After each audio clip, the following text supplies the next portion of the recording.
দিন সহজ, দিন কঠিন নয়। লাইসাদ্দা দিন আহাদুন ইল্লা গালাবাহু, কেউ যেন দিনকে নিজের উপরে ভারী মনে করে না নেয়। প্রতি রাতেই এত আয়াত কোরআন মাজিদ পড়বো, এত রাকাত সালাত আদায় করব, যেটা তার পক্ষে 2 দিন 3 দিন পরে সহজ সম্ভব নয়, এটা যেন কেউ না করে।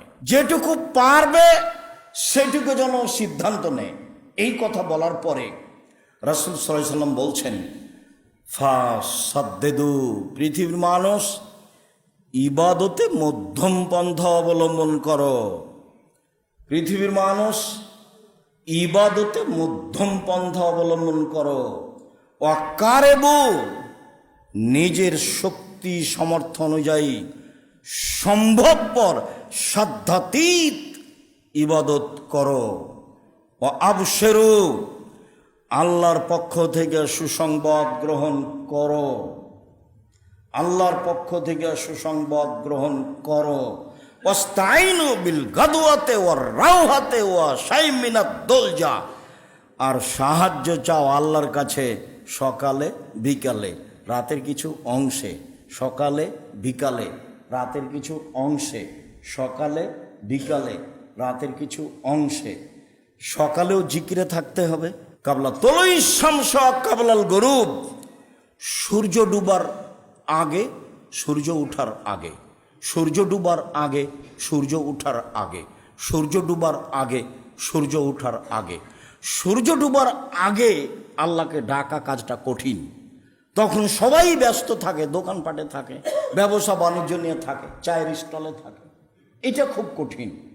সূর্য ডুবার আগে, সূর্য ওঠার আগে, ফজরের সালাতের পরে, এটা মানুষের জন্য কিছু সহজ। রাসূল সাল্লাল্লাহু আলাইহি ওয়াসাল্লাম বলছেন, আল্লাহর কাছে সাহায্য চাও। কি চাও? সাহায্য চাও। ওয়াস্তাইনু বিস-সাবরি ওয়াস-সালাহ, আল্লাহর কাছে সাহায্য চাও সালাতের মাধ্যমে, ধৈর্যের মাধ্যমে।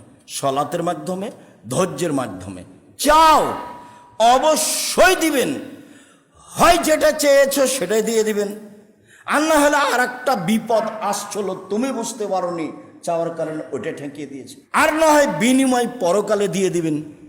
তো এখন যদি নগদ কবুল হয় তাহলে আমি বুঝলাম ঠিক আছে, আর যদি আর একটা বিপদ সরে যায় তাহলে আমি তো বুঝতে পারলাম না, তখন আমি ভাবলাম যে কবুল হয়নি। আর যদি পরকালে দিব বলে রেখে দেন, ঠিক আছে অনেক বলেছ, যেটা তুমি দুনিয়াতে চেয়েছো সেটা তেমন কিছু নয়, বিনিময়ে আমি জান্নাতে দিয়ে দিলাম, তাহলে তো আমার নগদ বাকি, আমি তো এটা বুঝবো না। তো রাসূল সাল্লাল্লাহু আলাইহি সাল্লাম বলছেন, দেখো আমি তোমার কথা বিফলে রাখবো না, তোমাকে আমি ব্যর্থ করব না। তুমি সাহায্য চাওয়াতে ব্যর্থ নও, হয় আমি তখনই দিব, না হয় সমস্যা দূরে করে দেব, আর না হয় আমি পরে বিনিময়ে দিয়ে দেব। বলো, বলতে থাকো, সাহায্য চাও সকালে বিকালে, রাতের অংশে। রাতের অংশে আমাকে আপনাকে কিছু না কিছু আল্লাহর কাছে চাইতেই হবে জরুরিভাবে। আল্লাহ তুমি আমাদেরকে কবুল করো, সেভাবে তৌফিক দান করো যেন 5 ওয়াক্ত সালাতের সাথে সাথে আমরা রাতেও তোমাকে কিছু বলতে পারি। আল্লাহুম্মা।